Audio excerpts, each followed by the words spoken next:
Hey, Prime members! Have you heard? You can listen to your favorite podcasts ad-free? Good news! With Amazon Music, you have access to the largest catalog of ad-free top podcasts included with your Prime membership. To start listening, download the Amazon Music app for free or go to amazon.com/ad-free-podcast. That's amazon.com/ad-free-podcast to catch up on the latest episodes without the ads. Grumpy Old Geeks, a weekly talk show hosted by Brian Schulmeister and Jason DeFilippo, discussing the finer points of what went wrong on the internet and who's to blame.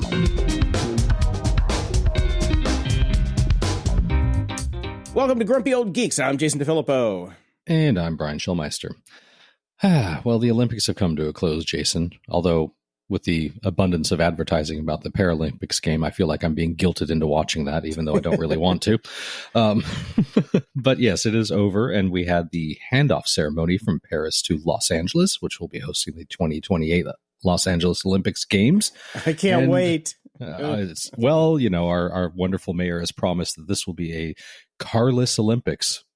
So we got 4 years to actually put in some infrastructure that doesn't exist at all. Well, I hear air taxis are coming, so that'll be great. One of the things I did hear is she's going to implore all Los Angeles companies to allow their employees to work from home during the entire Olympics ceremony to help make that happen.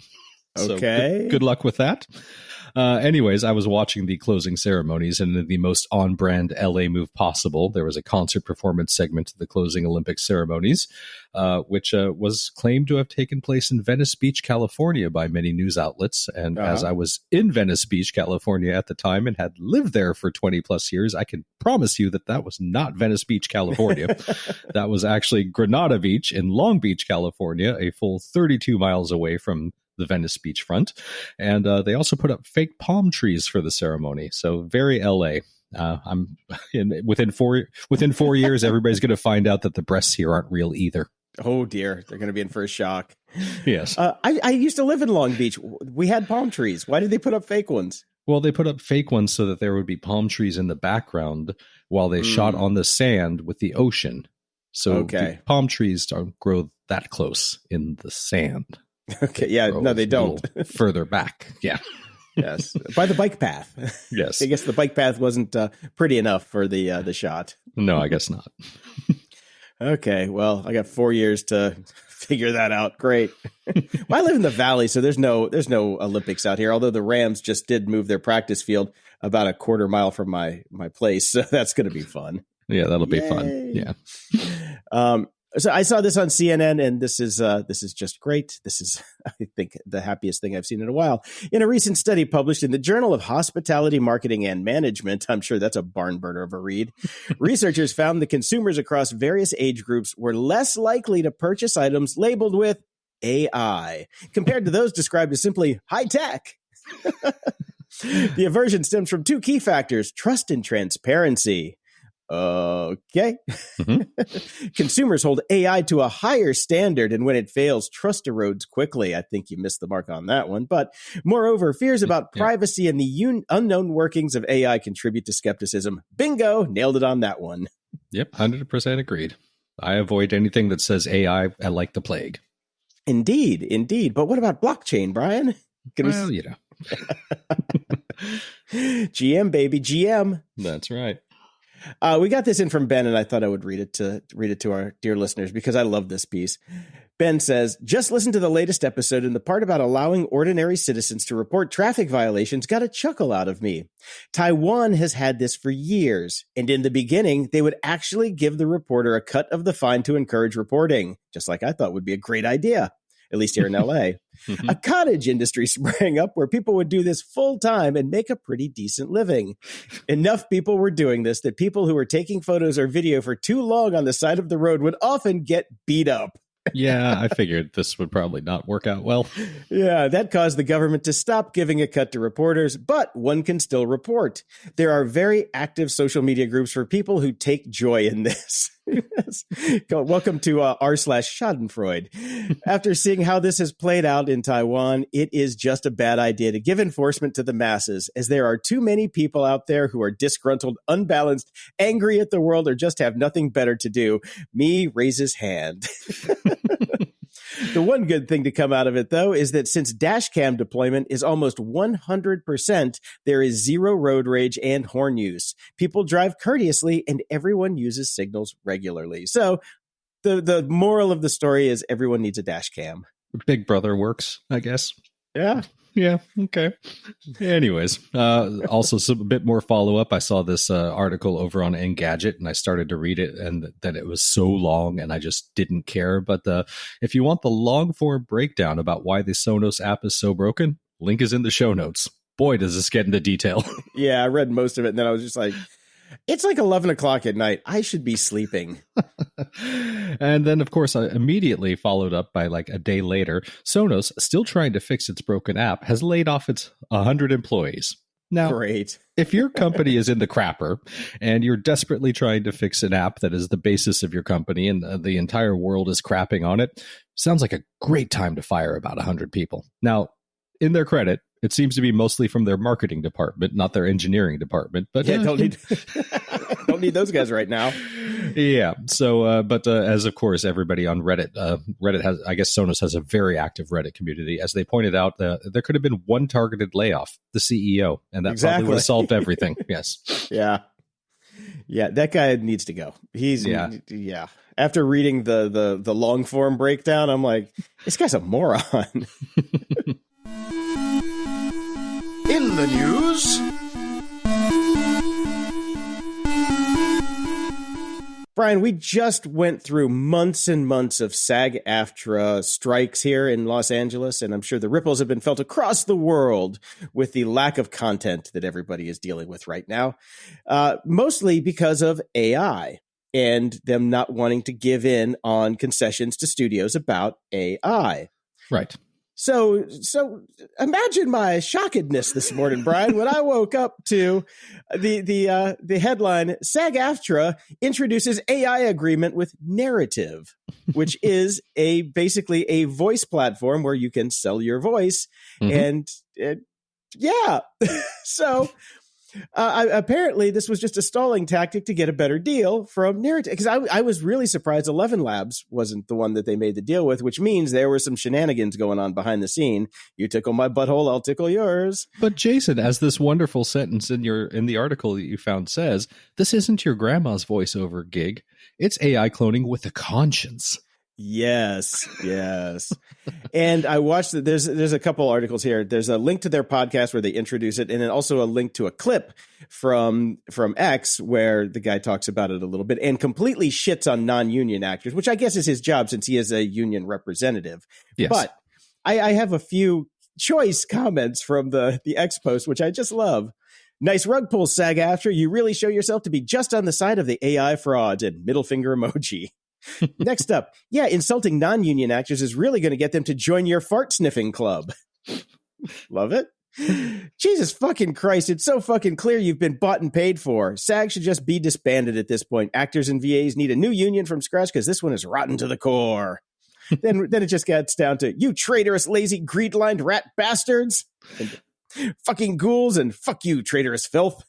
Say what you really mean. There was, and I would like to point out, there's a very long list of comments. Not one of them said, "Thank you, SAG-AFTRA, for looking after my best interests." Not one. Well, I mean, the reality is, and we kind of went through this as well in the music industry, because, they fought against it. And next thing you knew, there was a whole bunch of partnerships announced. You got to be proactive about this. You got to strike a deal somewhere, because you can't ostrich this. You can't just shove your head in the sand and pretend it's not happening. It is there. It is out there. And this is probably going to end up being a gigantic shitstorm that isn't going to work out well, but at least it does. It's a proactive shitstorm, Brian. It's a proactive shitstorm that does, at least on paper, says, there's preferences. You are in control of what your voice is used for. You get to negotiate your fees. You get to approve scripts. There's no sunset. There's no across the universe for the perpetuity of time clauses are allowed, et cetera, et cetera. So it is. I wouldn't go so far to say it's AI cloning with a conscience, but it's certainly better than the first alternatives that were popped up. Said like someone who's married to a lawyer. Yep, exactly. Oh, rubbing off on you in your old age, I see. Mm-hmm, mm-hmm. Okay, so this has been making the rounds, and this just, I was like, thank God this is finally out in the open. Former Google CEO Eric Schmidt recently did an interview at Stanford, which has since been removed from the university's YouTube channel because he revealed the true nature of how Silicon Valley Mafia operates. Mm-hmm. While talking about a future world in which AI agents can do complex tasks on behalf of humans, Schmidt says, I love this. If TikTok is banned, here's what I propose each and every one of you do. Say to your LLM the following. Make me a copy of TikTok. Steal all the users. Steal all the music. Put my preferences in it. Produce this program in the next 30 seconds. Release it. And in 1 hour, if it's not viral, do something different along the same lines. That's the command. Boom, boom, boom, boom. Okay, that's just all those choice. All those choice. When I read this article, those choice comments from the previous article you were reading. You traitorous, lazy, Greek-lined rat bastard! You fucking ghoul! You fuck you! You traitorous filth! Well, he continues on, Brian. Mm-hmm. Save some of your comments because it gets better. A bit later, Schmidt returns to his TikTok example and says, so in the example that I gave of the TikTok competitor, and by the way, I was not arguing that you should illegally steal everybody's music. What you would do if you're a Silicon Valley entrepreneur, which hopefully all of you will be, if it took off, then you'd hire a whole bunch of lawyers to go clean the mess up, right? But if nobody uses your product, it doesn't matter that you stole all the content. And don't quote me. And then at this point, the host points out, you're on camera, to which Schmidt responds, yeah, that's right. But you see my point. In other words, Silicon Valley will run these tests and clean up the mess. And that's typically how those things are done. No, not in the history of the universe has it been done that way until now. But okay, thanks. Great guys. Well, in the past 20 years, it has been. Yes, it's Silicon Valley. That's true. So this is how Silicon Valley does business. That's why everybody gets so angry. You got to get the VC to hire the lawyers to clean up your fucking mess. Yes, steal it and make the product, and then you can maybe clean up the mess. Yeah. Speaking of messes, mm-hmm. Musk's new Grok AI has come out with a new image generation tool. And Brian, this is something you just have to see to believe. It's something. It's something. Mm-hmm. Yes. We don't need no stinking guardrails. Yeah. You know how every other AI brand is making a big deal of their supposed ethical credentials? Well, judging from the images being spat out by Grok, X has no such concerns. Yep. From copyrighted intellectual property to downright offensive material, Musk's AI model seems happy to give the people what they want. And it's all in the name of fun, apparently, because Elon says we've got the most fun AI. Yes, Grok is the most fun AI in the world, he actually tweeted. And if the definition of fun is a machine gun wielding Donald Trump flying a plane into the World Trade Center or various examples of Nazi-related imagery, then sure, these are just a couple of the tropes that are appearing throughout X right now. Mm-hmm. And this one comes from The Guardian figured this one out. Copyrighted imagery also seems to be fair game. When Grok is asked to make an image that violates copyright laws, it responds with, I will not generate or assist with content that intentionally violates copyright laws. However, when asked to make a copyrighted cartoon of Disney, it complied and produced an image of a modern era Minnie Mouse. Yep. It's all over. It's all over X. I every time I load it up, I basically see like a Mickey Mouse yielding a machete and beheading Goofy. That's just great. Yeah. But the one I liked was what was it? Kamala and Donald Trump in a helicopter flying into the World Trade Center, giving a thumbs up. Both of them like, you can just do anything you want. Hey, get over there now while the getting's good, guys. That's true. Get over there now while the getting's good. So in funny news, the CrowdStrike CEO basically is in on the joke. Yeah. So this is like when Sandra Bullock went to collect her Razzie. Yes. So DEF CON was this week, and they have the Pony Awards at DEF CON. And of course, CrowdStrike got the Epic Fail Award this year, the most epic fail award. And the president, Michael Santonis, actually showed up from Australia and got a special. They actually made a special giant-sized pony for him, and he took it with a grin. It's like, look, this is what we do. We fucked up, and we're going to put this where everybody can see it because we fucked up. And he's part of the community, and I just thought that was a classy move. Granted, go fix your shit, but still, it was a good move. And sending your partners a gift certificate for a cup of coffee that doesn't work, not so great either, but this good. I'm proud of that. You should do that. Yeah, and I'm sorry, I said Australia. He's from Texas. Slightly different. Well, see, when I think of software failures, I think of Jira and Atlassian, and Atlassian is Australian. So when I think of most epic fail, I think every time I have to load up anything that is owned by Atlassian. So I equate Australia with epic software fails. Sorry, Aussies, but there you go. Just get rid of Atlassian. Well, Jason, it's finally happened. We've all been pwned. Okay, finally. Took long enough, at least if you're an American anyways. So according to Bleeping Computer, there is a data dump of 2.7 billion records of personal information for people in the U.S., which includes names, social security numbers, potential aliases, and all physical addresses they were known to have lived at. Yeah, I mean, I don't know how big of a deal it is. I mean, obviously, you don't want people to have your social security number, but I'm from the generation where basically like my healthcare provider and USC, my student identification number was my social security number. So it was on every piece of mail in plain text for everybody to read. It was on a card I carried with me everywhere. So my social security number has been out there forever. I don't know how big of a deal this actually is anymore, but it's all out there right now. The group was looking for 3.5 million for the whole 4 terabyte database, but since then, chunks of the data have been leaked by various entities. And I don't know. There's a whole bunch of stuff out there, multiple records for many people, with one for each address they're known to have lived at. So, and as they point out, it's not really possible for any independent body to confirm that the data includes records for every person in the U.S. Yes, that would be difficult, but it is likely to include information on anyone who is currently living in the country. Well, there's one body that could do it. The government could actually figure that out because they've got the info already. Yes. The thing is, it's like, I've seen a bunch of articles about this. Not everything is tied together, which is the nice part. Like your email address is generally not tied to your social security number just because of the way the database was schemed. I'm sure you could use Grok to piece it all together. I'm sure you could.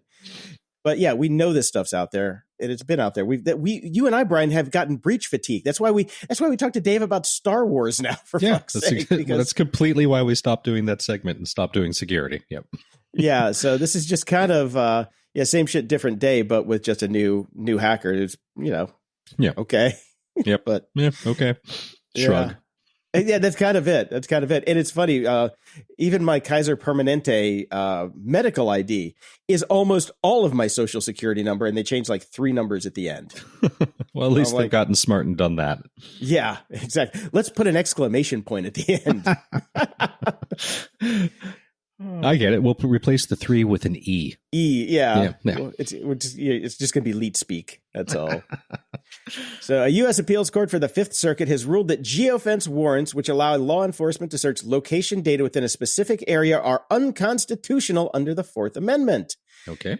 This decision, affecting Louisiana, Mississippi, and Texas only, marks a significant limit on the use of these controversial warrants, and privacy advocates support the ruling, which contrasts with a recent decision by the Fourth Circuit upholding such warrants. Despite the ruling, the defendant's conviction was upheld as police acted in good faith when using the warrant. This is kind of the same thing as the phone searches at JFK and the airports in New York. The one guy who had the kiddie porn on his phone still got busted, but everybody else after is okay. Yeah. And well, the missed it by that much. Yeah, just under the wire. Yeah. The FTC has approved new rules against the buying and selling of fake reviews and product testimonials with a 5-0 vote on Wednesday. The rules will become effective in 60 days. So get in there while it's going quick, just like everything else right now.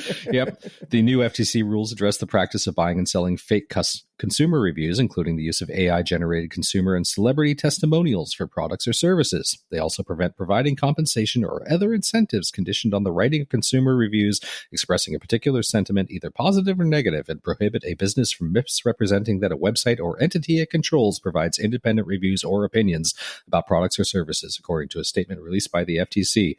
The formal ban also comes with stiff penalties for violators of the new rules. Fines could reach as high as $50,000 per violation, which is not nothing. Of course, the question becomes, Jason, wheretofore art thou the internet police who will actually do something about this? That's what I was going to ask. My first question, I'm like, okay, who's going to enforce this? Exactly. That would be the problem. Now, obviously, we need this. Of course, we need this. In fact, I just ordered some clothes from a company because, I came back to the U.S. and it's cheaper. So I got some clothes and they came back and I didn't like them and I wanted to send them back. And then I, got the, we'll replace them for free and cover all the shipping if you go give us positive reviews. I'm like, isn't that kind of coercion? Oh, yeah. No, it totally is. So you got 60 more days to get away with that, fucking companies. Yeah, well, they probably have very much longer than that, I'm sure. So if they use the money from the actual fines to pay for the internet police, then what you got? Taiwan. Yep. So everybody's just going to find fake reviews everywhere.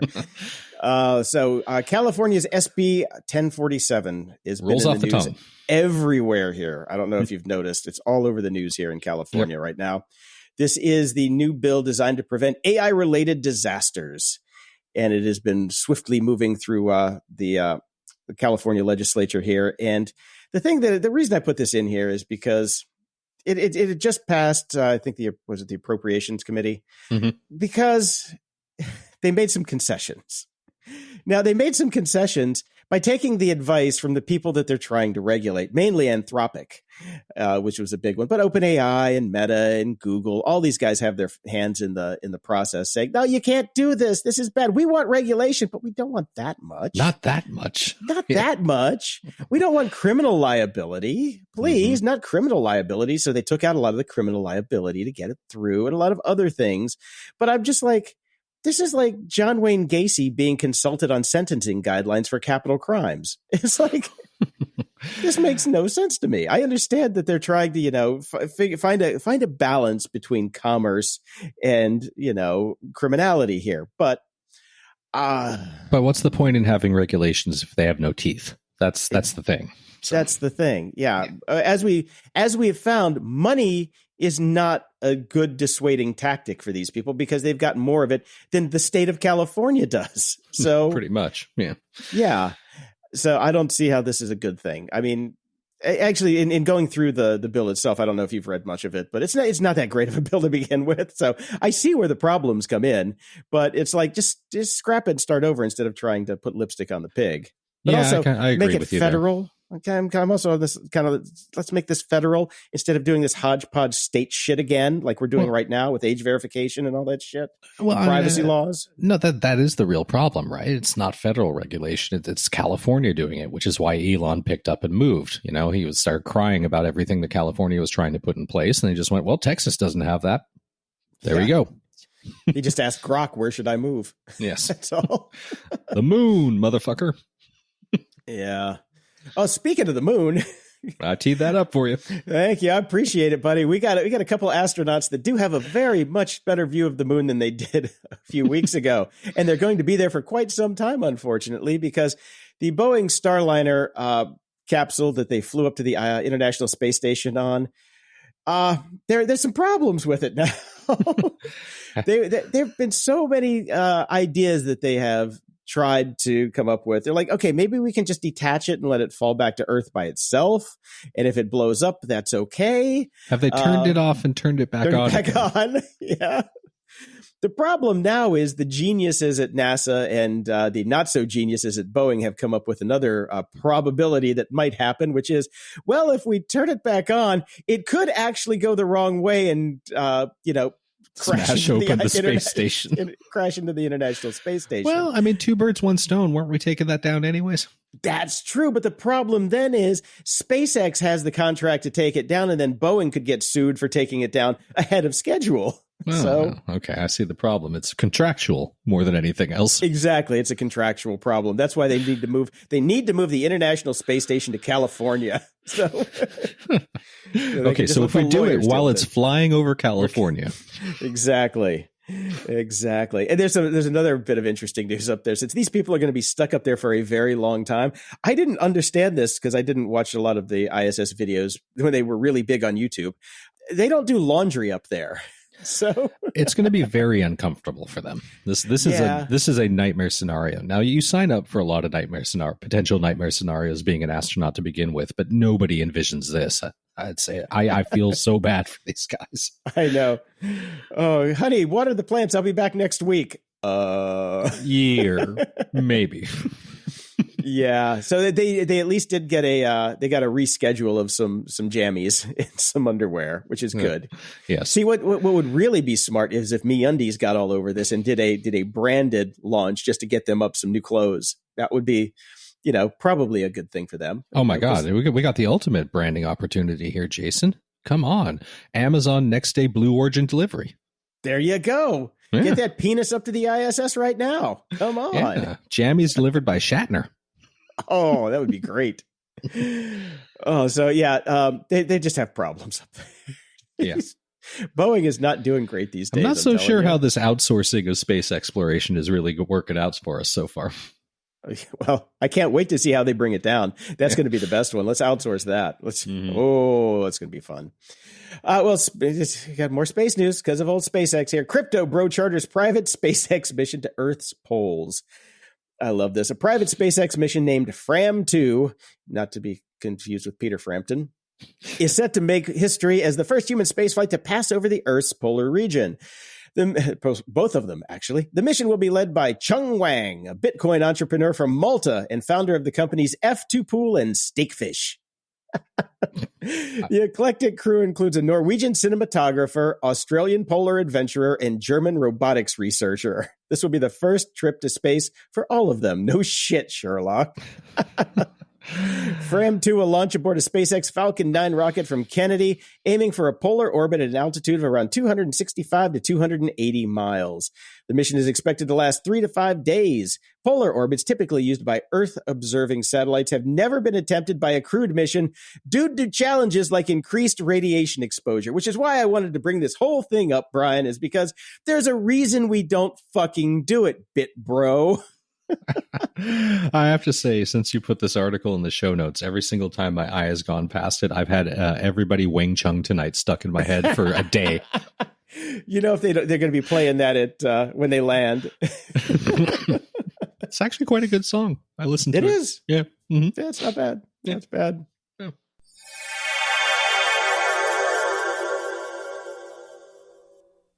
Grumpy Old Geeks is brought to you by Delete Me. If you're a regular listener of the show, you know how much of our personal information is just floating around out there on the internet, waiting to be scooped up by anyone with bad intentions. That's why I'm really excited to tell you about Delete Me. Your name, contact information, social security number, home address, and even information about your family members are all being compiled by data brokers and openly sold online. It's like giving strangers the key to your front door. But now you can protect your privacy with Delete Me. And that's why Brian and I both use Delete Me. Delete Me is a subscription service that removes your personal information from the largest people search databases on the web. In the process, it helps prevent potential ID theft, doxing, and phishing scams. Here's how it works. You take the reins and sign up, providing Delete Me with exactly what information you want deleted. Their experts then take it from there. They send you regular, personalized privacy reports showing what info they found, where they found it, and what they removed. I really, really love getting these reports. It gives me peace of mind to know they're out there doing the job so I don't have to. It's not just a one-time service. Delete Me is always working for you, constantly monitoring and removing the personal information you don't want on the internet. With Delete Me, you're in control of your online privacy. To put it simply, Delete Me does all the hard work of wiping you and your family's personal info off the web. Data brokers hate Delete Me. When you sign up, Delete Me immediately goes to work, scrubbing all your personal information from data broker platforms. Your personal profile is no longer theirs to sell. With Delete Me, you can trust that your personal information is being handled with the utmost care and efficiency. Take control of your data and keep your private life private by signing up for Delete Me. Now at a special discount for our listeners. Today, get 20% off your Delete Me plan when you go to joindeleteme.com/GOG and use promo code GOG at checkout. The only way to get 20% off is to go to joindeleteme.com/GOG and enter code GOG at checkout. One more time, that's joindeleteme.com/GOG and use code GOG at checkout. Imagine your company's security like the quad of a college campus. There are nice brick paths between the building. Those are the company-owned devices, IT-approved apps, and managed employee identities. And then there are the paths people actually use, the shortcuts worn through the grass that are the actual straightest line from point A to point B. Those are unmanaged devices, shadow IT apps, and non-employee identities, like contractors. Most security tools only work on those happy brick paths, but a lot of security problems take place on the shortcuts. 1Password Extended Access Management is the first security solution that brings all these unmanaged devices, apps, and identities under your control. It ensures that every user credential is strong and protected, every device is known and healthy, and every app is visible. 1Password Extended Access Management solves the problem traditional IAM and MDM can't touch. It's security for the way we work today. And it's available now to companies with Okta and coming later this year to Google Workspace and Microsoft Entra. Check it out at onepassword.com/XAM. That's onepassword.com/XAM. A little more Elon news. Elon makes up cyber attack after Donald Trump interview crashes and burns. My God, Now, this was such a shit show. Oh, yeah. It's just so good. Just some of the comments are great. The dog ate my interview. I love it. I signed on and it was just, we're being DDoSed right now. I'm like, no, you're not. Sure you are, dude. Come on. Tell it to somebody who actually fucking gives a shit and believes you. The consequences of one's own actions of firing all the engineers is what's happening right now. Exactly. And did we not learn from DeSantis? Sorry. You had time to fix it. And he said, we tested it with 8 million concurrent listeners this morning. Mm-hmm. Well, no, you didn't. No, you didn't. You couldn't even get 1 million in. Come on. No. See, this is another opportunity. Zoom should have stepped in and said, we'll take over. But the whole point was for us to promote his own platform. Why would he let that happen? So, I mean, that was only one part of the S show that whole thing was. I'm not going to get into the rest of it, but yeah, it was ridiculous. Yeah, forget the rest of it. But it was just, it's like, come on. This is a technology platform demonstration. Yeah. And never fail. Mind. Fail whale. Bring back the fail whale. Well, there was a little bit of fallout from it. The United Auto Workers Union has filed federal labor charges against Donald Trump and Elon Musk. The UAW union accuses the two billionaires of trying to intimidate and threaten workers after Trump said to his giggling yes man sidekick, you walk in, you say, you want to quit? They go on strike. I won't mention the name of the company, but they go on strike and you say, that's okay. You're all gone. You're all gone. So every one of you is gone. Well, this was the one of the downsides of having a free speech platform. There are consequences to free speech. A statement that UAW claims violates the National Labor Relations Act. UAW President Sean Fain criticized both Trump and Musk, stating that their comments were disgusting, illegal, and totally predictable. The union, which has endorsed Vice President Kamala Harris for president, argues that the remarks advocate for unlawful actions against workers. But, Brian, free speech. Yeah, free speech. So, I love the memes that came out about that because it was just like two images of Mr. Burns from The Simpsons cackling, which is pretty much exactly what it is. Spot on. Yeah. Yep. Finally, an Irish workplace watchdog has determined that Elon Musk's actions during his 2022 Twitter takeover were unlawful. The case centered on an email that Musk sent to employees, giving them 24 hours to click yes to stay with the company or else face voluntary resignation. We covered this when it happened. Mm-hmm. The Irish Labor Court ruled that this email did not provide sufficient notice and that failing to click yes could not legally be considered a resignation. The court reviewed evidence suggesting the email was intended to coerce employees into agreeing to new terms or pushing them to resign amid widespread layoffs.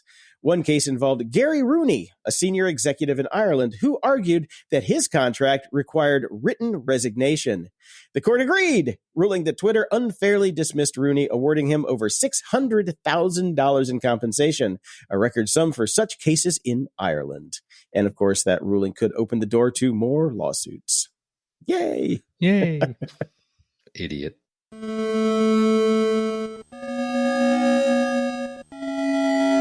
Media candy. Good news, Brian. Mm-hmm. Daredevil Born Again has already got his second season, and we haven't even seen season 1 yet. Nope. But what I'm most excited about is the whole original cast is back. So good for that. Yeah, exactly. Yeah, they brought everybody back. So get a redo. Yeah. If you're going to do a reboot, do it with the whole cast, the original cast. It was great. I love they it. were fantastic. Next thing, you bring back Jessica Jones. Jessica Jones, please. Yes, with the original cast. Thank you. Yeah, just they could just refilm the whole first season again. I'm fine. Yeah, we can leave out Iron Fist. We don't need to do that. No, Iron Fist. No, please, no. This one made me happy, though. Apple TV Plus orders more Long Way of the Long Way series with Ewan McGregor and Charlie Borman. Okay. So this is going to be a new one. There was one that came out 20 years after the previous two came out, where they went from the tip of Argentina, like down at the southern tip of Argentina, all the way up to L.A., and they did it on electric Harley Davidsons with Beta Rivian trucks. So it was all electric. So this new one is going to be called Everybody Obi-Wan Tonight, and they're going to go over both poles. That's it. That's what they're going to do. Oh, man. This one's going to be, I don't know if it's going to be as interesting, but it's just fun to watch those guys ride bikes around. So they're going from Ewan's home in Scotland to Charlie's home in London, but they're going all the way through Europe, a 12,000-mile detour to come back to his house or something like that. Man, they really don't like their wives. No, they don't. That was the funny bit in the second one. They did first they did Long Way Round, then they did Long Way Down, and in Long Way Down, Ewan brought his wife for part of the trip, and that was an unmitigated disaster. She couldn't ride a bike. Charlie was pissed off. He's like, "This is a bro trip, dude. Why are you bringing your wife?" I don't know. Have you seen his wife? I'd take her everywhere too. Well, this is the wife that he divorced. Oh, okay. So never mind. Not that. No, this is not that wife. This is his old wife. So I have not seen his new wife. It's what's her face from Ahsoka, the green skinned girl. Really? Right. Yeah. Okay. Well, yeah. Good for Ewan. Yep. Yeah. Hopefully she can ride a motorcycle, or maybe she'll just stay at home and go shoot some more Star Wars. That's good. I'm down with that. Yeah, because it is just a bro show. It is totally just a bro show. Oh, totally. Yeah. Two guys riding motorcycles around the world. Yeah, that's a bro show. It is a good bro show, though. I love them, so give it a shot. I'm happy that they're going to be more. All right. Filmmaker Eddie Schmidt, one of the directors behind Netflix Ugly Delicious, is prepping a documentary about a Blackberry handset, according to the Hollywood Reporter. So I loved the movie, which is a fictionalization, but this is going to be a full-on documentary being produced by Unrealistic Ideas, which is a production company founded by Mark Wahlberg. Yeah, I'm not thrilled about that, but whatever. I'm interested in seeing this. It's currently untitled. There's no release date, but we do know the filmmakers have been given exclusive access to the Research in Motion Alumni Association. There will be plenty of interviews with former executives who were involved in the BlackBerry story, and will include an array of never-before-seen archival footage, which, a bunch of nerds in a room. So here's I'm looking forward to this, actually, but you told me about the movie. I tried to go find the movie. There's two things out there with the same artwork that's driving me crazy. One is a movie, and one is a 3-part TV series. I wonder if they chopped it up for distribution. Maybe. Because the TV one seemed like it was longer. So there was like more stuff. I don't know. I haven't, because I want to see the movie because you said it was great. Yeah, it was. So, but it's a comedy, right? Yeah. I mean, ish. I mean, it was pretty damn funny. Is it an actual documentary though? No, it's not a documentary. It's a movie. Yeah. Okay. I didn't know. That's what I'm trying to figure out. Because, because the Tetris thing was a movie too, but and was terrible, by the way, right. Or that Tetris, God, it was so bad. But yeah, okay. So I'm just going to go watch the movie and say, okay, forget the TV. Just watch the movie. I meant to ask you about it because I needed some clarification. And I'm sure some of our listeners did too, because they're like, what the hell is this? Go watch the movie. Yes. Yeah. Okay, will do. All right. Well, Warner Brothers Discovery has pulled Cartoon Network's entire website from the web, which means you can no longer access free episodes and other interactive content. Instead, you are being redirected to the channel section on the subscription streaming service network Max, according to Variety, which is all well and good, except, of course, a lot of things fall through the cracks, and we're basically losing content and history and everything like that, which sucks. But this is the future. This is where we're headed. Yeah, but it's the same thing as MTV.com. When was the last time somebody went to Cartoon Network to watch cartoons? Yeah, I know. But still, you think these things would be somewhere, but they're not. We were promised that the internet would be forever, and all of the stupid shit we did in the 90s was going to be around until the day we died, and apparently that was a lie. Kind of glad a lot of it's gone. Al Gore, I want my information superhighway back, damn it. Yep. Over on Netflix this week, Brian, I watched The Influencer. Oh, yeah? Dun, dun, dun. It's a 7-part game show from South Korea about, you guessed it, influencers. Now, no, thank you. It was awesome. Okay. It was absolutely awesome. Here's the thing. South Korean influencers are way cooler than ours. They're way better. They're nice people. They're funny. And they're genuinely seem to have good hearts. Okay. It was a really fun watch. Granted, most people probably would be bored by it, but me and my roommate, we actually enjoyed it. We watched the whole thing, and we finished it up yesterday. I thoroughly enjoyed it. So this is how American influencers take note. Go watch this and take some lessons from these people. Even in the grand finale battle, it's this whole main stage thing with a live audience, and they're trying to outdo each other. And some of the people were like, hey, I actually kind of want to go see what he's doing over there because that looks more interesting than what I got to say right now. They were genuinely fun. It was a really good watch. It left me feeling, I actually felt good for the people who won, or the guys and girls who were up there at the end. I like it. I liked it. The Umbrella Academy season 4 dropped this week, and this was the final in the season or series. I mean. And there will be no more Umbrella Academy, which is great. Everybody was pissing and moaning that they didn't stick the landing. I thought they 100% stuck the landing. I thought it was the only way it could have ended, and I thought it was brilliant. Okay, I was actually going to ask you about that because I waited too long to actually start watching it. So now I figured I'll wait and see if they stick the landing before I decide to watch it. But you think they did, so maybe I'll go watch it now. I thoroughly enjoyed it. I enjoyed every season of it. I enjoyed every episode of it. I think it's a phenomenal series, personally. Okay. So, what's not phenomenal though is I think this is a universally agreed upon term here. Borderlands, the new movie based on the video game of the same name. Now, we've had 2 decades of video game movies now, and we've kind of figured it out how to make really good ones. And Borderlands said, "Hold my beer. I'm going back to the way things were." This is so bad. When it came out, did you actually watch it? Yeah. Okay. I watched some of it because I was not going to dedicate my entire life to this thing. I just looked at the key art. And it's been a while because, key art has actually gotten quite good. People do good posters now for even crappy things. I looked at the key art for this and went, this must be a steaming pile. Well, don't forget Benjamin. Benjamin had some pretty bad key art. Okay, fair.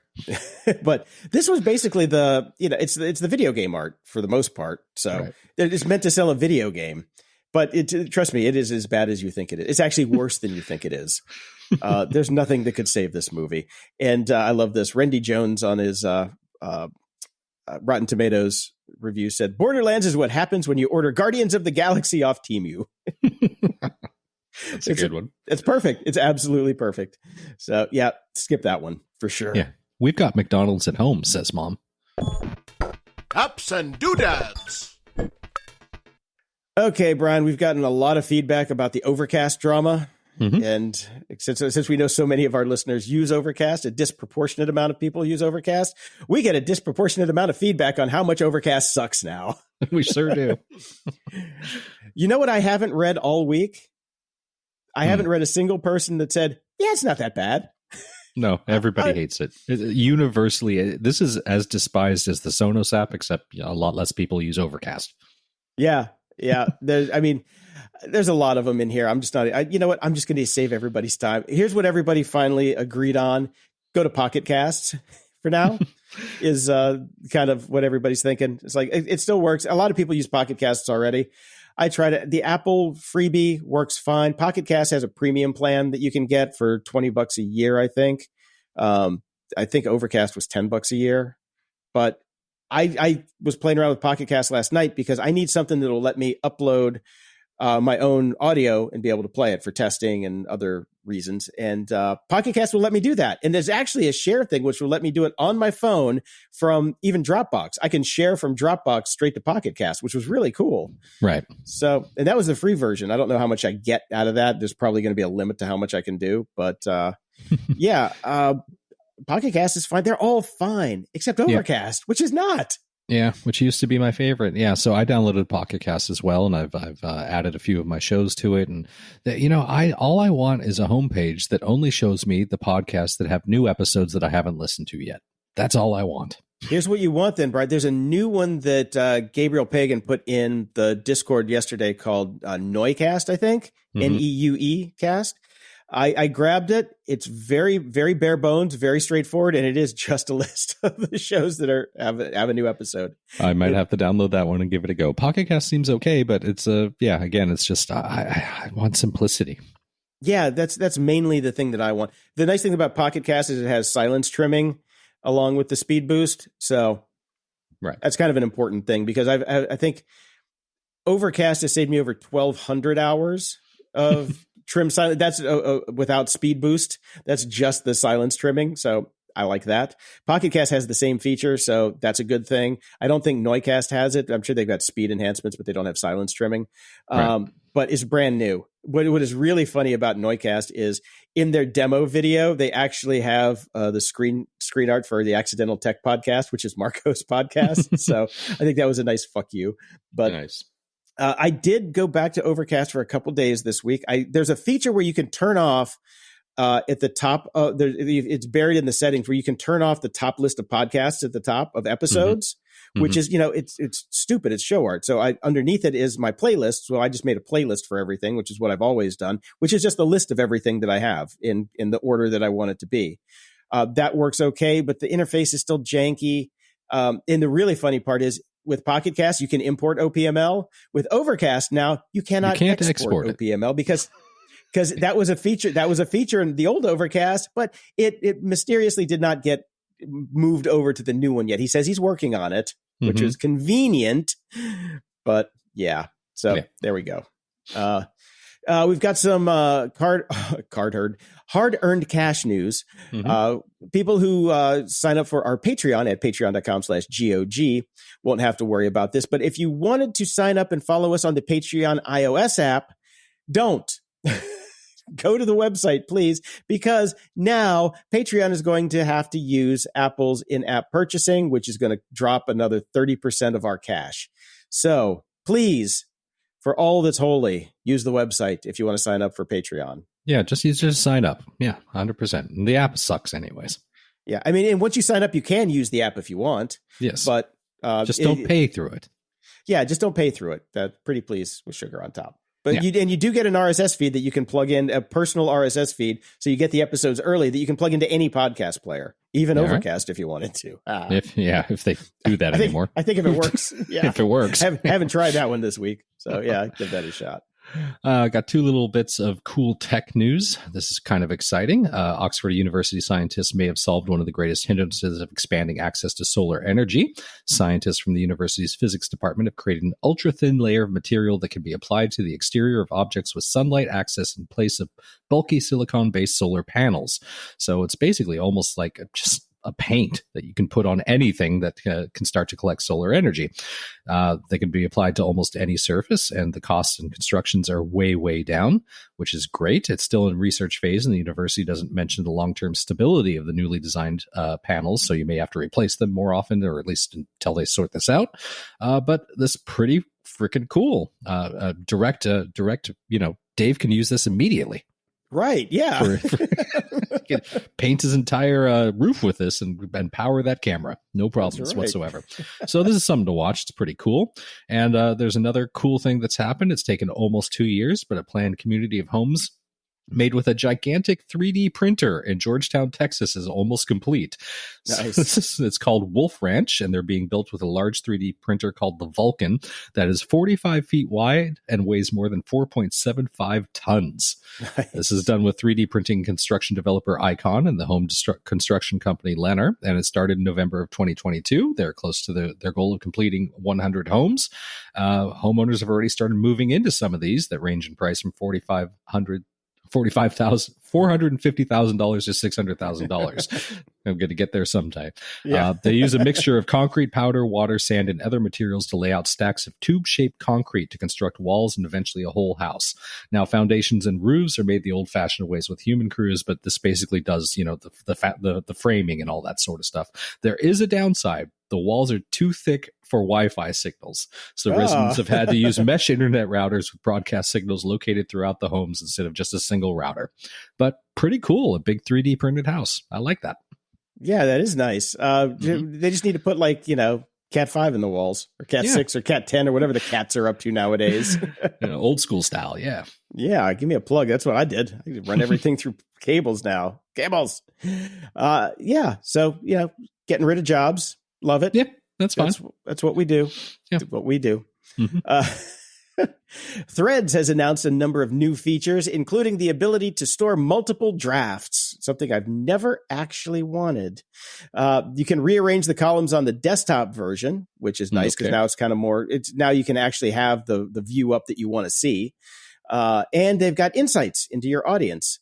So those are a couple new features this week. I've been on Threads more than basically anything nowadays. And anecdotally, half the posts that I see on Threads right now are announcements from people who have deleted their X accounts and have sold their Tesla stock. Yeah, there's definitely a lot of that. I find Threads to be pretty judgy, but it could be just because I haven't followed anything. Like the default view on Threads is just people being very judgy. Yeah, there's a lot of that. So what you do is here's how you should run your life. Yeah, there's a lot of that. They're the new influencers, Brian. Well, think about it. These are people that come from Instagram. So what do they do? True.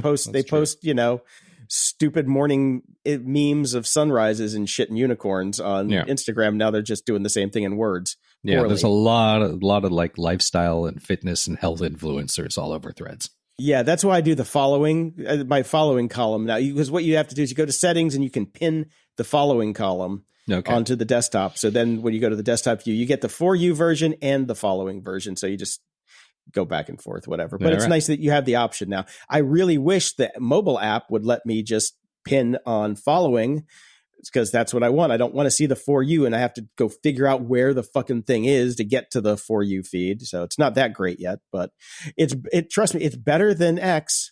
Well, yeah, everything is. So yeah. And here's a new thing that I saw. This came in handy this week, so I put it in here. How to take a scrolling screenshot on iPhone. Mm-hmm. Now, this doesn't work with every app because unfortunately it doesn't work with Brave, so you have to use Safari. It's basically any of the Apple's first-party apps. Right. And what you do is you just take a screenshot, and when you open up the screenshot, there's a little tab at the top that's like, screen or full page. If you click on full page, it'll just show you everything that was on the page, and you can just create a screenshot from that to share, which is really nice and easy. The downside is it doesn't work in the browser that I use, so that sucks. But it's easy enough to copy the URL, open Safari, and make the giant screenshot, is what I'm saying. So cool. It's definitely cool. And I've been running the macOS Sequoia beta on my Mac Air, and I finally got the icon for iPhone mirroring because I'm running iOS 18 on my iPhone, which is awesome, and iPad OS 18 on my iPads, which is awesome. I love them all. It's such a change. I love it. But I tried the iPhone mirroring on Sequoia, and holy shit, is it cool. You just basically put your phone in the dock and you have it on your screen, and you can do anything on your phone just have it off to the side on your screen. It's great. That's pretty cool. It is cool. It is cool. I haven't tried to play any games yet, so I'm going to try and see if I can play Monster Ate My Condo on it. I'm curious to see if it'll keep up, because it's a really fast game, and you got to swipe a lot. So I don't know if it'll work or not, but I'm going to try. All right. Well, Apple has also seemed to have announced that they're going to get into the game of they're basically going to create a competitor for the Google Nest Hub or Amazon's Echo Show, which to me, from the description in this article, sounds like an iPad on a robot arm. That's exactly what it is. That is exactly what it is. And a lot of people are pointing out you can do this right now with DocKit. There are devices out there that already do this. So. Yeah. I mean, if they dialed this in and it worked really well, I would definitely get behind it because Apple tends to stick with their products. And as we've talked about in previous episodes on the show, Amazon's kind of already given up on the Echo line, unfortunately, even though I love them very much. So I would consider this as a product, except the company is aiming to sell the device for around $1,000. Yeah, that's a little pricey for a music player and something that I used to call my mom with. Yeah, I mean, if you can remove the iPad or just put in, if it's a BYOIP. You're basically buying a thin robotic arm that my son will break. Yeah. Yeah. Cool. Yeah, which like I said, you can buy that right now from Belkin for $175. Or what you can do is go get the Insta360 new gimbal that I talked about a couple of weeks ago. Yeah, and stick your iPad on it. It does the same. Well, you can do your iPhone on that one. I think both of them are just for iPhone right now, but It does the same thing. It just follows you around the room and you can talk to it. It's all built in. So I think it's just a little late in the game, 2026. And by the way, Brian, Apple's sticking with products. You're talking to one of the 5 people that own the Apple Hi-Fi. So I still have a grudge against that. Okay. There's occasional ones that they drop.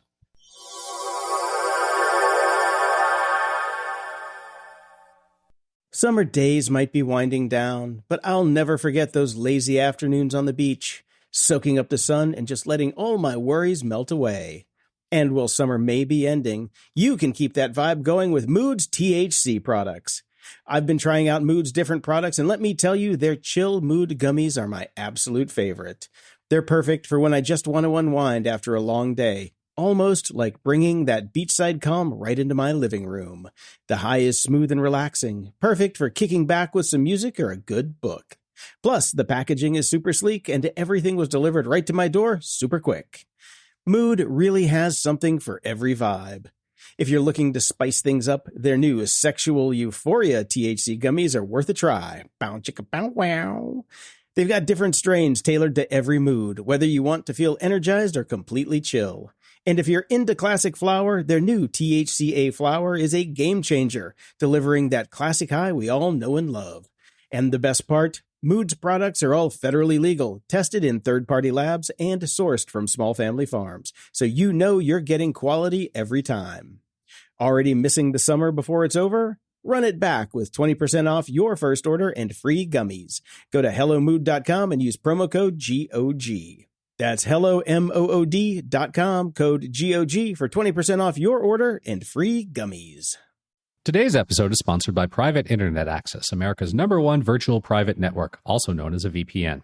Even if you use incognito mode, your internet service provider is storing your browsing data and many times even selling it. But Private Internet Access, or PIA, can help. PIA encrypts and reroutes your internet traffic through one of its own servers, hiding your data from your internet service provider or network admin. And with servers in over 75 countries, you can get unrestricted access to geo-block content around the world. PIA comes with an easy-to-use app and browser extensions for all devices, a rock-solid privacy policy, open-source security, advanced customization settings, and it was just ranked the fastest VPN in the world by PC Mag. If you sign up with PIA right now, you can take advantage of a special deal only for GOG listeners. By using our link, gog.show/VPN, you can get complete digital privacy for less than $2 a month and 4 extra months for free, which means only $1.98 a month and up to 83% off. That's so much more inexpensive than virtually every other VPN on the market. And if you get it right now, you can take PIA's 30-day risk-free challenge. You can try it out for 30 days and see if you like it. If not, just return it for a full refund. So go to gog.show/VPN and try out the best VPN on the planet completely risk-free. That's gog.show/VPN. The Dark Side. Ha! With Dave.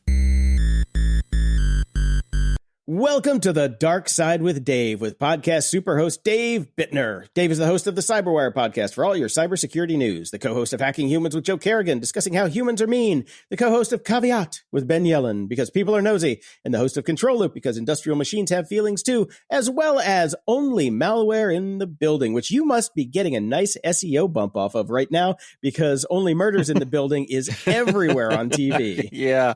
Gosh, I hope so. It's tough. Only Malware in the Building is a monthly, so it's tough to build an audience quickly when you have that sort of cadence. But we're doing our best, and most importantly, we're having fun and getting good feedback. So have you tried releasing your whole season at once, Dave?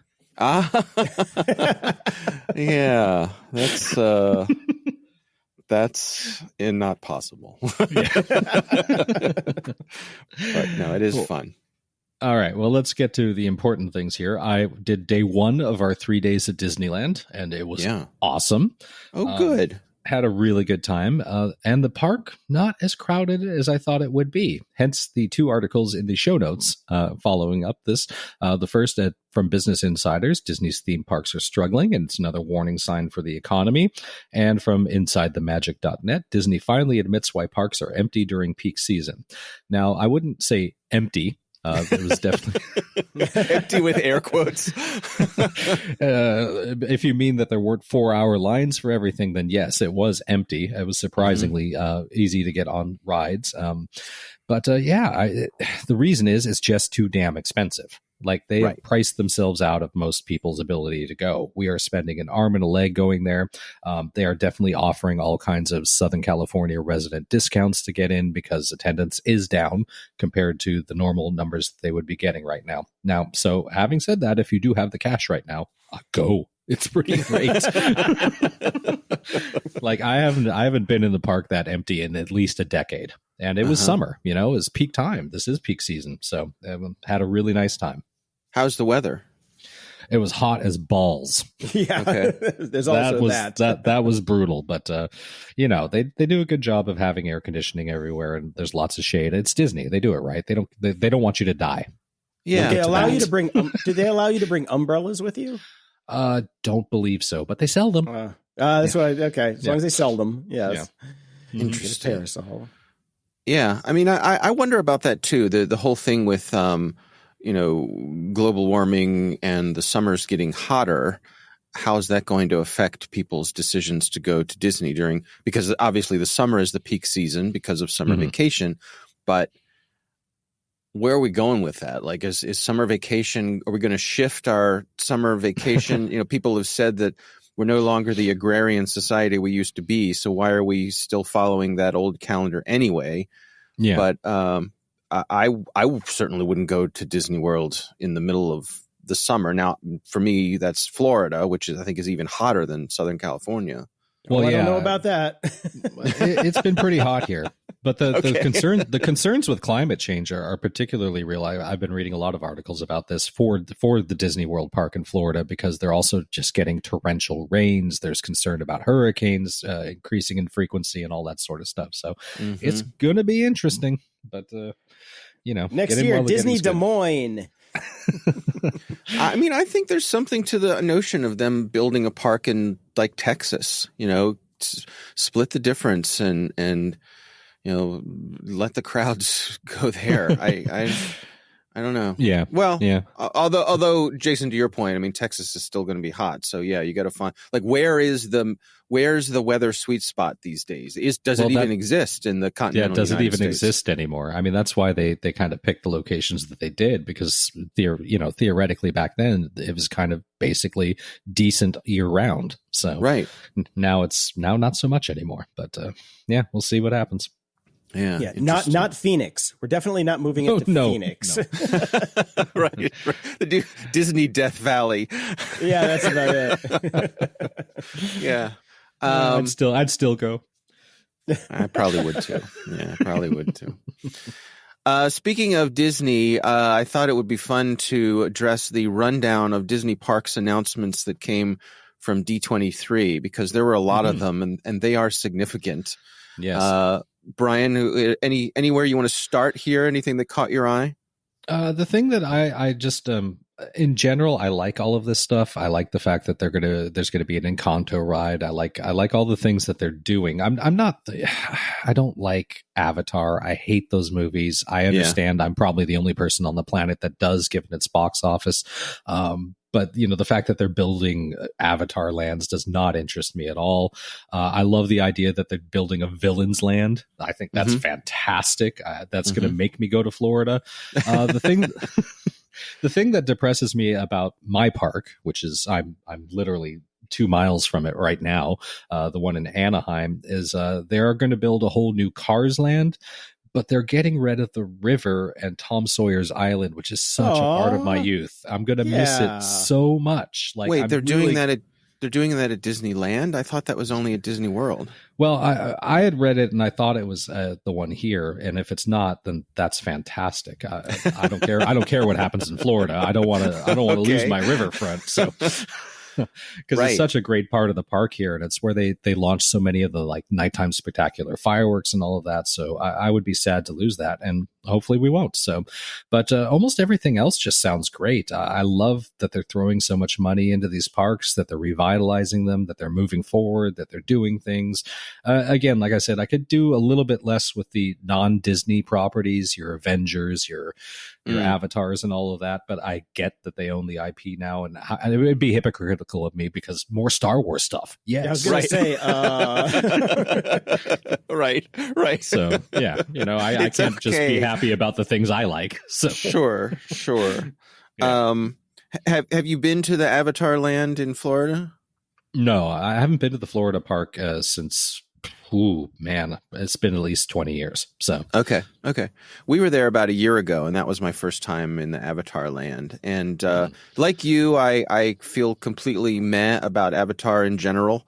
I think we've talked about here, it's made huge money, but it's had zero impact on the culture. Like, name a single character from an Avatar movie. James Cameron. Yeah, right, exactly. There's 2 rides in the Avatar land, and I understand the one in California is going to be different, but the one in Florida, there's the one where you're riding on the sort of dragon lizard things, and that's very cool. It's kind of like Soarin', except you're on what is a living, breathing creature kind of thing. It's neat. You feel it breathing underneath of you, and it's fun, and it's exciting. The other one is a river ride, which is beautiful, but it's about half as long as it needs to be. Right. And we rode it. We were lucky we got a fast pass for it, and we rode it, and we got off and we went, that's it? I mean, like, if I'd waited an hour and a half to ride that thing, I would have been pissed. Right. It's just too short. So, but somewhere in between that and It's a Small World, you got to find the middle. Right. Well, I mean, think about pirates. You want the great boat ride. That's and going back to what we were just talking about with the heat. You trust me, we appreciated how long It's a Small World was because it's air conditioned. It was a nice 10-minute break from the heat. Yes. It was awesome. I don't know if you can call that nice, Brian. It's tolerable, I would say. For my dad, whenever we'd go as a family, for my dad, Small World was nap time. He would just settle in, and we have lots of high 8 video of my dad snoozing on It's a Small World.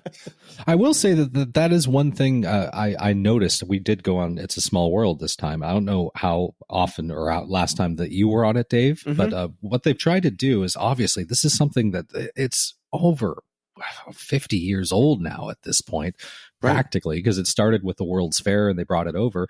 There's no connection to anything Disney. It's one of the old school in terms of like Disney's IP and properties and films and all that sort of stuff. So what I noticed this time is they've started to sneak in Disney characters. Like Woody from Toy Story is in there with the cowboy scene and all that sort of thing. They're attempting to make it relative to younger kids who don't have any idea what these creepy dolls are supposed to be. No. Well, if you can make it a game, fill it with Easter eggs, then that's fun. And they've started to do that. So next time you're on, keep an eye out because you'll see Moana's in there. Like all different characters are like sprinkled throughout now. I want to see the whores that they took out of Pirates of the Caribbean getting chased around in there. I'm pretty sure they were purchased by some very rich Disney freak. So. Right. Okay. Show her your starboard side. So the other thing that has people having heartburn with this announcement is the announcement of the Monsters Inc. land for Hollywood Studios, which on itself is great. And they're building a roller coaster, a suspended roller coaster based on the Doors part, which anybody who saw that movie, right? Like it was like that. Obviously, why did they put that part in the movie? To build a roller coaster at Disney World. It's been so obvious for so long. So people are excited about that. It's called synergy, people. Right. But what some folks are freaking out about is they're worried that it's going to be built in the space where Muppet Vision 3D is right now. And could lose Muppet Vision.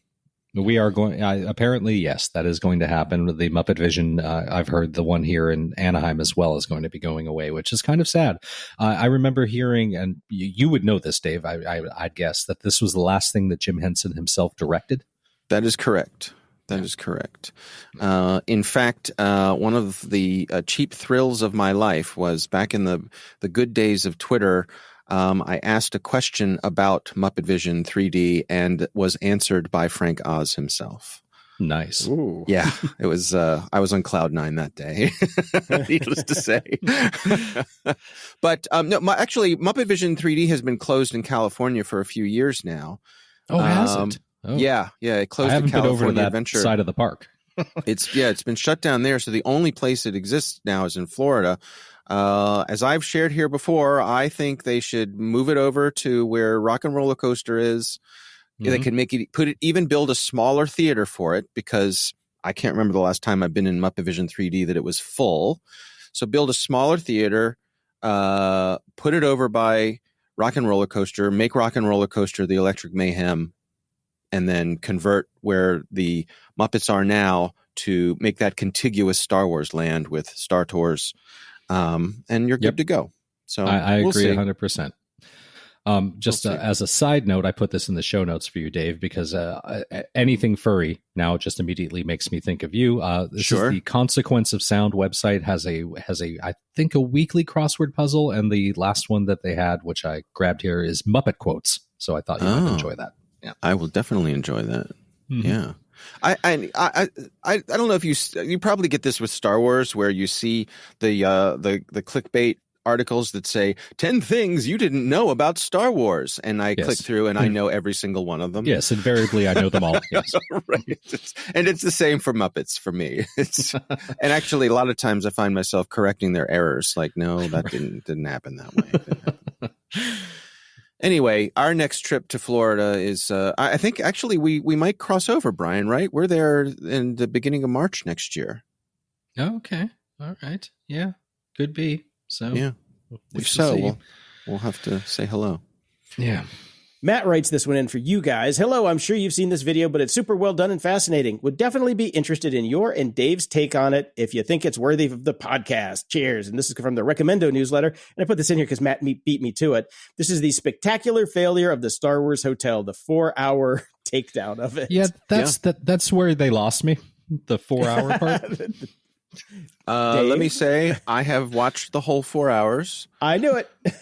Not at once. I did it in several sittings over the course of about a week or so, and it is remarkably compelling. There was no point where I felt like my time was being wasted or this was too long or any of that kind of thing. So I think if you want a complete telling of this story and a really rational, well-informed view and speculation of why the Star Wars Hotel failed, you will not do better than this 4-hour video from Jenny Nicholson. It pretty much lays it all out, and I agree with pretty much everything she's put out here. And I think she does it in a very affectionate way. Like, she wasn't looking for this to fail. She went to the Star Wars Hotel. She experienced it. And she shares her experiences and where it was great and where it came up short and all those sorts of things. So it's a really good accounting of all of the failures that the cascading failures, the cumulative failures that led to this thing ultimately being shut down. Right. Well, I might download this and save it for my flight home. That might that's pass a good the time idea. pretty well, Yeah. actually. Yeah. Because I don't like the raw dogging trend. That's ridiculous. What's wrong with you people? This last one I put in here for you, Brian, because you were complaining about the black Millennium Falcon that you're going to have to buy for $179. Yes. Well, now you can buy the Legos Nightmare Before Christmas set for $200 coming out on September 1st. Jason, I have been tracking this set for 2 years. I am very excited that it is finally coming out. My son is very excited about I was going this. to say, is this for you or for Lucas? Well, we're going to build it together. It's going to be a bonding experience. We're quite excited about it. It's going to stay in your office, I bet. It's going to be difficult to get. I wish I was still here, but I will be in Canada at that point. So it's going to be a hefty, probably $300 Canadian, sadly. And I'm going to have to work really hard to track it down. But yes, I am super excited about this. I don't know if you know about the Legos Ideas concept, which is absolutely fantastic. And this is one that bumped up that way. So it's people can submit their own sets that they think would be really cool, and they're voted on. And every year Lego actually produces one or two of them. And this is one of the ones that's came through that program. So very excited about this. Yeah. Very excited. So I would definitely be purchasing this and putting it together. And by the way, having gone to Disneyland again just recently, and then we're going again this next coming week because they're actually rolling out their Halloween decorations early this year because it's so popular. So it's going to be all the Halloween themes everywhere. Yeah. How long ago did Nightmare Before Christmas come out? I can tell you that. 400 years. I can tell you that because I saw Nightmare Before Christmas at the El Capitan Theater while I was on my honeymoon. Oh, no shit. Well, that's where I saw it as well when it first came out. So Maybe perhaps I was in the same theater. Yeah. So that would have been 1993. And I remember in the theater, in like one of the lobby areas, they had some of the sets from the film. It was amazing. It was. So yeah, that's when it was. And actually that same trip was when that was the most empty I've ever seen Disneyland, because at the time San Diego was on fire. And so there were ashes raining down on Disneyland. The sky was smoky. And I remember we were riding the little horse-drawn carriage up Main Street. And said to the man minding the horse in the carriage, saying, "Boy, it's really empty here today." And he kind of looked at us and said, "Yeah, Southern Californians have other things on their mind besides going to Disneyland today." Yeah. Zing. Yeah. I was going to say, it's just to follow up, because you guys both saw it at El Capitan in 1993. I saw it at El Capitan in 2003 for the 10-year anniversary, and saw the sets too. Yeah, I was there for that as well. I went to both. But my point being, it was kind of an underground thing for ages, right? Like it didn't really get the critical acclaim. That's all come later. The other thing it didn't get was all this merchandise. And having been at Disneyland recently, they sell everything, and there were so many people wearing Nightmare Before Christmas shirts and not hoodies because it was fucking hot, but I mean people were wearing this stuff. It's everywhere now, and it's even in there's Target store. There's the Target store near me is full of Nightmare Before Christmas merchandise and clothing. It is so massive now that this couldn't have come out at a better time. So I'm all very excited about it because it's such a great movie and it's just great. So good. Yeah. The other thing just to note about Nightmare Before Christmas is that I feel bad for the guy who actually directed it, because it's not Tim Burton. Yeah. Right. It's not actually Tim Burton. But if you ask anybody who directed Nightmare Before Christmas, they'll say Tim Burton. And it wasn't Tim Burton. And I don't know the name of the guy who directed it, but he deserves some credit. Oh, that's funny. Yes, because I would have said Tim Burton too. Right. No, it's Tim Burton's Nightmare Before Christmas, but he did not direct it. I can't remember who it was either, which is sad. Sucks to be him. You know the other person that it sucks to be? It sucks to be the guy that voiced Jack Skellington, because everybody just thinks Danny Elfman, and he didn't do the actual speaking lines. That was done by somebody else. So. Yeah. Well, I too will be purchasing that Lego set. Let me put it this way. That Lego set will be under our Christmas tree this year. Perfect. I suspect. Come hell or high water. So here we go. It will be for my son, Jack. Nice. Oh. Nice. Isn't that great? Isn't that nice? Thank you very much. Mm-hmm. All right, Jason, I want to say you were right. You were okay. You were absolutely right. Your instincts were correct. I was perhaps too forgiving in giving the benefit of the doubt when it comes to the sad state of the Overcast podcast app. Okay. Time has it's a dumpster revealed fire. It is a dumpster fire, and way more than I would have thought was even possible. I mean, there's a Overcast Reddit group, and they've gone full on torches and pitchforks.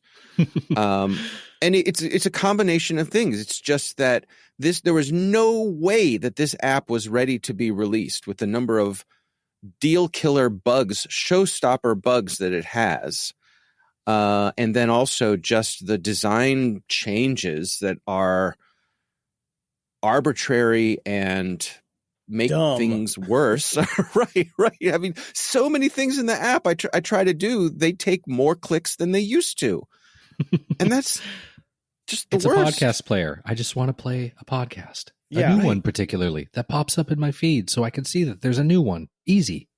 Yeah. That's it. That's all I want. Yeah. That's it. I'm telling you. Have you switched away, Jason? I moved to Apple Podcasts for a bit. That's what I did. And after all the feedback from our listeners, which was plentiful. Volumes. Yeah. Yes. Because I don't know if you saw, Dave, that 26% of or actually more than that, like 35% of our listeners use Overcast. So, which is a huge number of people compared to most podcasts. So yes, everybody wrote way more than us. Yeah. Yeah. Because we pimped it for a long time. Thanks, Marco. Right. Gabriel Pagan sent in a new one called Noicast, which I tried out yesterday, which I actually really like so far. It's very plain, very basic, and it is just a list. Okay. Nice design, lack of design, even better. And Pocket Casts is what I'm probably going to move over to. But the thing about Pocket Casts is, since the new version of Overcast does not have OPML export, I don't feel like doing much with either one of them because it's like, I've got everything in Apple Podcasts right now. So I'm just going to stick with that until maybe OPML comes back, or I have some extra time on the crapper to move all my podcasts over. Right. Yeah. So. I switched over to Apple Podcasts just to have something simple and reliable. And I've been living there for a while, and it's not nearly as bad as I feared it would be. Today, there was a new app that's coming out. It's on Android and it's in beta on iOS, and it's called Metacast. And I downloaded the beta. I've been playing with it, and it seems pretty nice. I'm going to tell you right now, looking at the screenshot on it, I'm going to hate it because at the very top it says continue listening, and it's a swipe. It's a card swipe thing. I just want a fucking list, and I don't want the podcasts underneath with the podcast art of who I'm following. I want a fucking list of the episodes on my homepage. All righty then. Well, perhaps Metacast isn't for you. It is not for me. I don't want transcripts. Stop wasting your engineering time on fucking transcripts. Nobody wants transcripts. Oh, I have data that suggests otherwise. But go fuck yourself. I'll just tell you that if I'm going to use the new podcast player Jason Cast, which is going to be very specific. Right, that's right. It doesn't actually play any podcasts, but anytime you hit the play button, it just tells you to go fuck yourself. Yeah.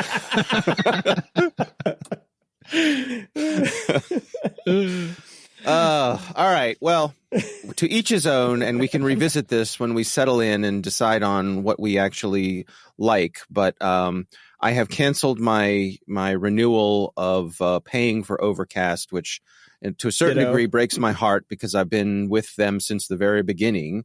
And I really wanted to hang in there, but it's bad. It's intolerable. Yeah, it's intolerable right now, and that makes me sad. Finally, I want to close out here. I want to talk about cars. Okay. Brian, you have driven BMWs, yes? Do you currently drive a BMW? Yes, we have a BMW X3. Okay, very nice. Very nice. Jason, have you ever had a BMW? No, because I come from an era where if you drove a BMW, you were immediately labeled a douchebag. No, that still exists. That Oh, it still is? exists. Okay. Yeah. Okay. I just power through. Yeah. I was Oh, okay. yeah. I didn't want to disparage. I already told Dave to go fuck himself, so I didn't want to do it to both of I my see. co-hosts. You know, You'd just be hosting the show by yourself for the rest exactly. It would just be me Just sitting here monologuing. screaming at Right. myself. Well, there's no shortage of jokes about, like, why do BMWs bother to install blinker controls in the cars when no one ever uses them, and all those sorts of things. To which I say, thank God for Tesla and the Cybertruck. That's right. It's true. It's taken all the heat off of the BMW drivers.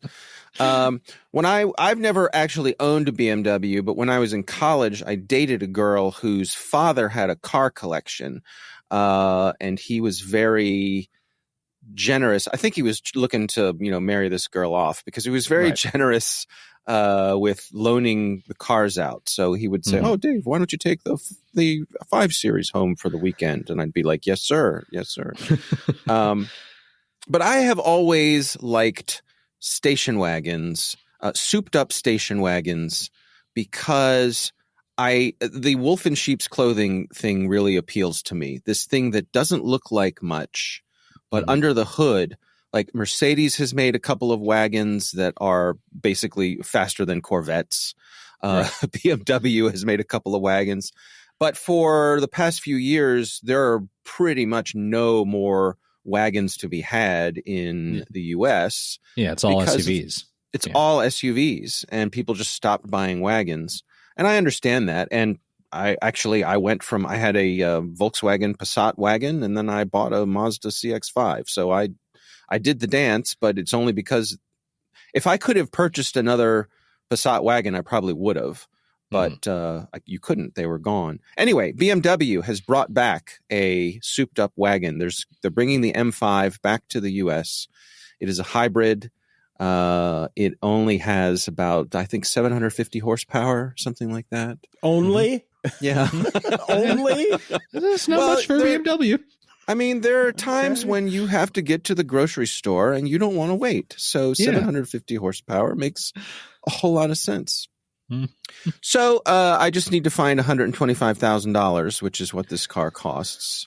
It is pricey. And I'll be good to go. So yeah, GOG/Patreon. Is that Jason. What it is? I don't know what Jason/Jason. Right. Exactly. Take your cut. Right. Yeah. So. No, this is a good looking vehicle. I like it. It looks great. I definitely I was thinking, our next car should be a hybrid, and the M3 or the X3, which I have, they've just started getting so big because that is what the market seems to want these days. Right. The BMW X3 is the X1 is the size that the X3 used to be. The X3 is the size that the X5 used to be. The X5, right. you're in two states at once when you're in that fucking car because it's so goddamn big. So this looks great. Like I really like it, and the fact that it's a hybrid is great. It's a hefty price tag, but all the hybrids are really expensive right now, especially the luxury market ones. So I don't know. It's a little rich for my blood for a car, but it's a good looking car. It's a good looking car. Mm-hmm. Yeah, my Jeep only has 285 horsepower. Yeah, well, that's why we don't mind being called assholes when we tool around in our BMWs. You can get away.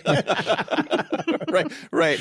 We only see your middle finger zooming away from us as you drive. Yes. You only bother us for about a half a second. That's right. And then we're gone. Then we're gone. Yeah. All right, guys. That's it. All right. See you next time. Closing shout outs. Over at Patreon, we've got Josh, Tony, and Doug. Welcome. Thank you so much. Over at PayPal, we've got Miles, Shari, Josh, Linda, Natalie, Arcadio, and Nathaniel. Woohoo! Over at the tip jar, we've got Panos NL, Theodore, and Sean. And as usual, just a reminder, if you sign up for Patreon for just $3 a month, you can pay more if you want. You get the show early, ad-free, and in high definition. And please, for the love of God, sign up on the website, patreon.com/GOG, and not the iOS app. Please. Yes, don't do that. No reviews this week. And sadly, former YouTube CEO Susan Wojcicki has died at the age of 56 from cancer, which sucks. It does suck. She's been battling it for quite some time, and it's pretty sad. It is. It is. I just saw her on the YouTube Effect, the Alex Winter documentary, which was actually pretty good. And she was good on it, too. But this is one of those things where it's like she won the lottery of life long ago. Mm-hmm. She should have quit and spent time with her family instead of dicking around at YouTube. Agreed. So, you know, all of these people, they just get so caught up in the whole rat race in the game of Silicon Valley. It's like, step the fuck away. Once you get your fuck you money, please fuck off. Yeah. Go have fun. Just go buy the life. island. Yeah. Especially when you know it's possibly going to be much shorter than you'd hoped. So yeah, seriously. Yeah. We also lost somebody else very involved in computer stuff. Larry Tesler, the computer scientist behind Cut, Copy, and Paste, aka how most people do programming, died at age 74. He worked for a number of major tech firms during his long career. Basically everyone. He started at Xerox, as did almost everybody from that generation, before Steve Jobs poached him for Apple, where he spent 17 years and rose up to chief scientist. After leaving Apple, he set up an education startup and worked for brief periods at both Amazon and Yahoo. So guy got around. Thank you for the cut copy. He cut, copied, and pasted himself all over the place. He really did. 74 is still too young, but good run. Yeah. Until next time, I'm Jason DeFilippo. And I'm Brian Schellmeister. Thanks for tuning in to Grumpy Old Geeks. Dive into the show notes and all the links from today's episode at gog.show/661. Feeling generous? Keep this top-notch entertainment rolling by dropping us a few bucks at gog.show/donate. Every bit helps. Spread the grumpiness. There's a share button in every podcast player, except for potentially Overcast, out there. Use it to share the show with friends, foes, and everyone in between, and we'll be forever grateful. Head over to gog.show to find the link to our Discord channel and chat with us and other show fans. Got something to say? Send your feedback, comments, or awesome links to gog.show/contact. Show us some love. Leave a review at gog.show/review. A 5-star rating might just get your review read on the air. And stay grumpy. Today, I've got a treat for all you Apple users out there. It's the Mac Geek Gab podcast. Now in its 17th year, this show is your go-to source for tips, cool stuff found, and answers to all your Apple-related questions. Every week, hosts Dave Hamilton and John F. Braun dive into the world of Apple, offering tech support to listeners just like you. And the best part? They make sure every answer comes with actionable tips that are easy to follow. For example, did you know that if you press and hold the mute button during a call on your iPhone, it'll actually put that call on hold? Or that you can easily bulk rename files in the Mac's Finder by highlighting multiple items and choosing File Rename? These are just a couple of the many nuggets of wisdom you'll pick up from Mac Geek Gab. If you use an iPhone, a Mac, an iPad, an Apple Watch, an Apple TV, or are simply a technology enthusiast, you're going to love learning more about your technology with your two new favorite geeks over at Mac Geek Gab. Get your questions answered and have some fun along the way. Visit MacGeekGab.com or search for Mac Geek Gab on Apple Podcasts, YouTube, Spotify, or wherever you get your podcasts. Don't get caught without having Mac Geek Gab in your rotation. AI might be the most important new computer technology ever. It's storming every industry, and literally billions of dollars are being invested. So buckle up. The problem is that AI needs a lot of speed and processing power. So how do you compete without costs spiraling out of control? It's time to upgrade to the next generation of the cloud, Oracle Cloud Infrastructure, or OCI. OCI is a single platform for your infrastructure, database, application development, and AI needs. OCI has 4 to 8 times the bandwidth of other clouds, offers one consistent price instead of variable regional pricing, and of course, nobody does data better than Oracle. So now you can train your AI models at twice the speed and less than half the cost of other clouds. If you want to do more and spend less, like Uber, 8x8, and Databricks Mosaic, take a free test drive of OCI at oracle.com/insights. That's oracle.com/insights. oracle.com/insights.